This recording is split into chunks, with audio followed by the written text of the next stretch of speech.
Plans were made to create a feasible railroad under the city of New York. Within 1868, the New York legislation created the New York Central Underground Railroad Company and laid the plans for building a line from City Hall in Lower Manhattan to the Harlem River. The legislator hoped that this charter company, commissioned with transportation between the north and south of the island, would produce results.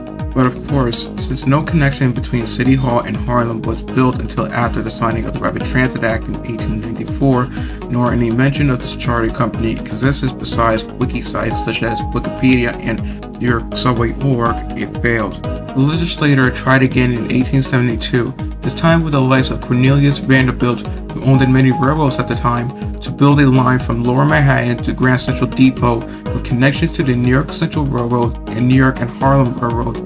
But due to Cornelius wanting to half-ass the project by not putting in coverings for the tracks under Park Avenue, the project was abandoned, with the tracks along with the stations being abandoned or demolished from Upper Manhattan to the Bronx at 183rd Street. There was a successful launch of a pneumatic tube from Warden to Murray Street, but it didn't catch on as the stock market crashed 2 years after its ascension.